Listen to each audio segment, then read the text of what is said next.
Hi folks. You know, there's an old saying, you are what you eat. I guess it tends to be true in many instances in life, that's for sure. Not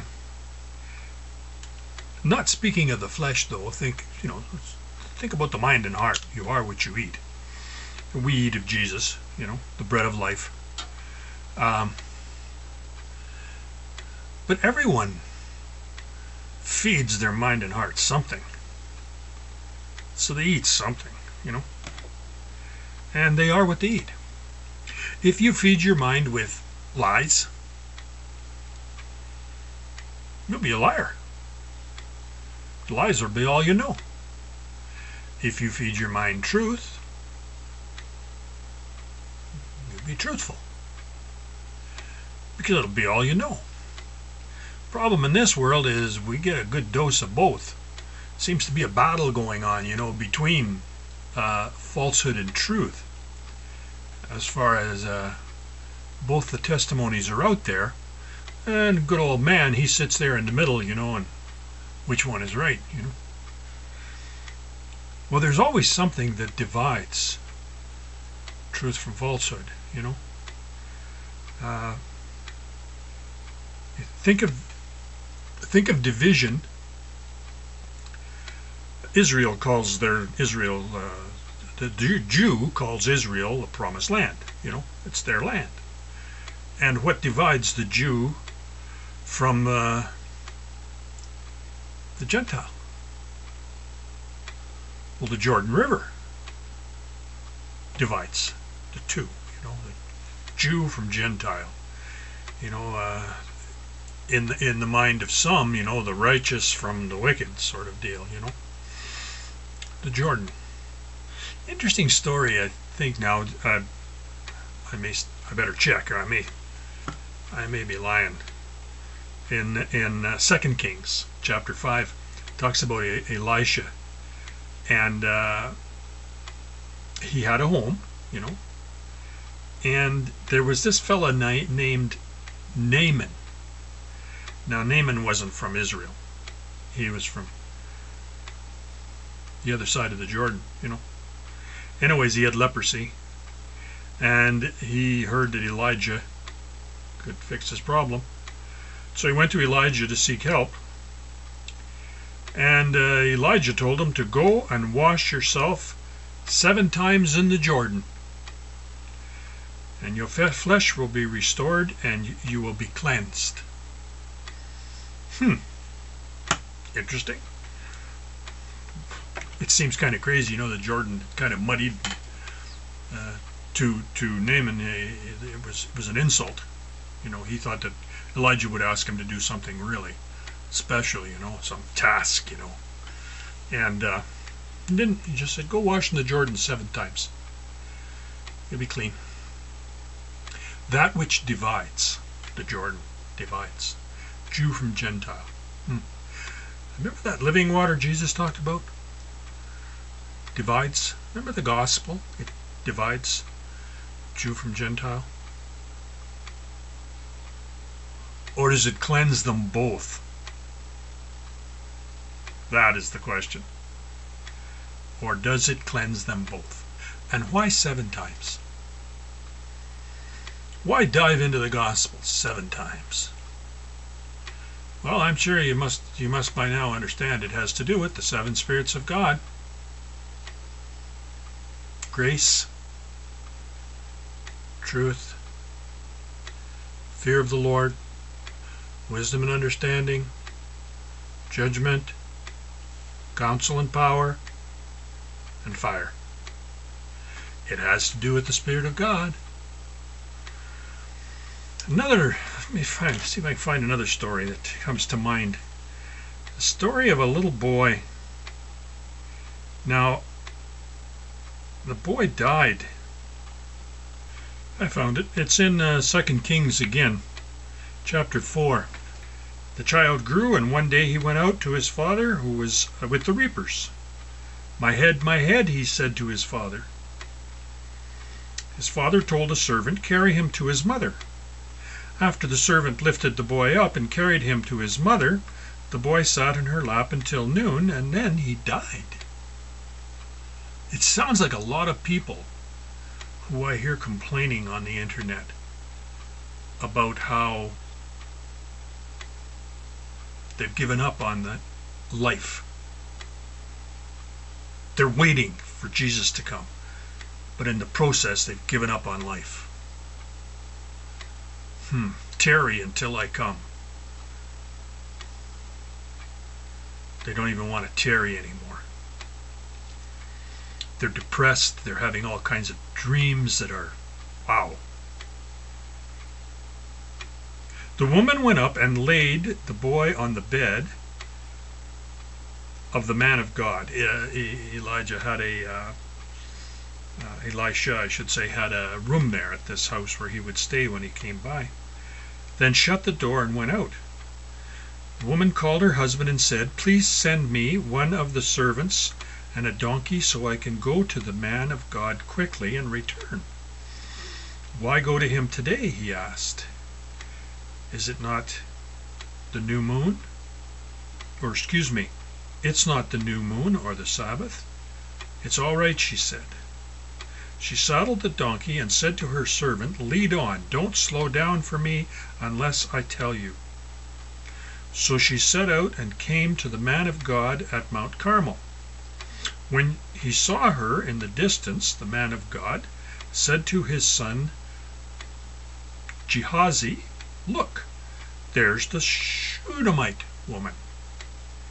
Run to meet her and ask her, 'Are you all right? Is your husband all right? Is the child all right?'" "Everything is all right," she said. When she reached the man of God at the mountain, she took hold of his feet. Note, she just told a lie? No. They asked her, "Is the boy all right?" She said, "Oh yeah, everything's all right." "Well, no, the boy died." Did she lie when she said everything was all right? No, she didn't. She knew the power of the man of God. And she was trusting in that power that he would come and raise her boy up from the dead. When she got to the man of God, she took hold of his feet. The servant Gehazi came over to push her away, but the man of God said, "No, leave her alone. She is in bitter distress, but the Lord has hidden it from me and has not told me why." "Did I ask you for a son, my lord?" she said. "Didn't I tell you, don't raise my hopes?"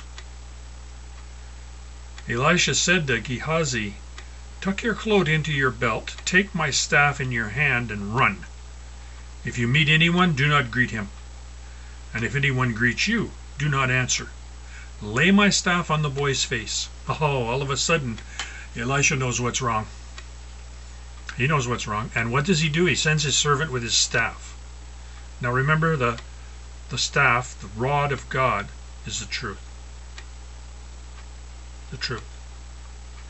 And the gospel reveals the truth. Jesus, the Savior. Forgiveness. Redemption. But the child's mother said, "As surely as the Lord lives and as you live, I will not leave you." So he got up and he followed her. Gehazi went on ahead and laid the staff on the boy's face, but there was no sound or response. He's not responding to the gospel, is he?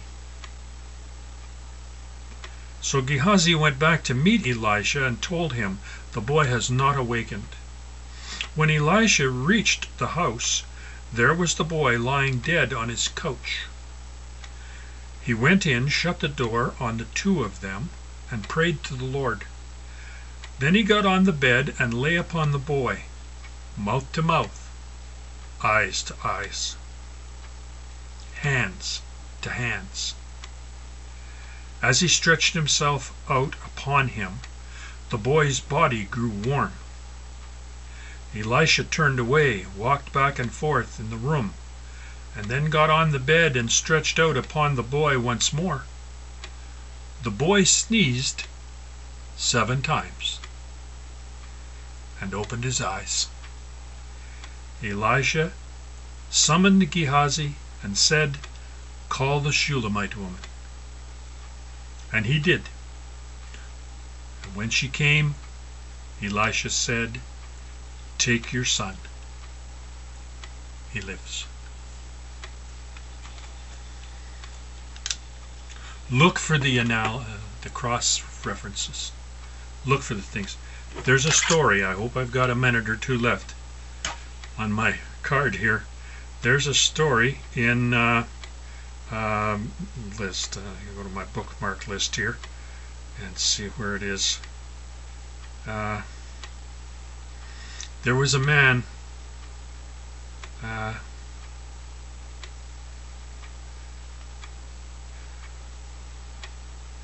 Once more Jesus visited Cana in Galilee, where he had turned the water into wine. And there was a certain royal official whose son lay sick at Capernaum. When this man heard that Jesus had arrived in Galilee from Judea, he went to him and begged him to come and heal his son, who was close to death. "Unless you people see miraculous signs and wonders," Jesus told him, "you will never believe." But the royal official said, "Sir, come down before my child dies." Jesus replied, "You may go. Your son will live." Here's the important part. The man took Jesus at his word and departed. Just as the woman said to Elisha, "Everything's all right. I trust you. I trust the God in whom you serve. You gave me a son. I was barren, but I trust you."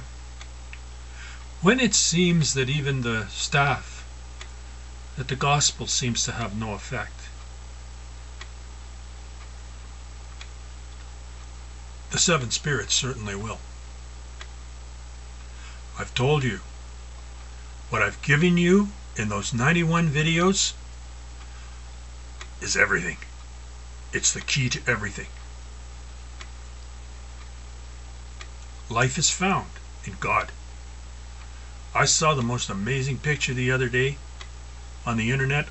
I've tried to prove it, whether it's true, whether it's if somebody made it or something. It seems true. It's a picture of a crop circle. I'm going to put that circle on here right now. If it was man-made, someone understands a symbol from the Bible. If it isn't man-made, someone's leaving a message. Note the three-pointed star in the center of the Star of David.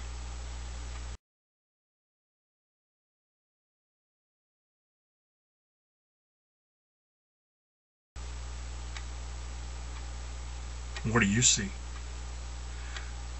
I see the throne of God, the Trinity in the middle, the seven spirits that surround the throne.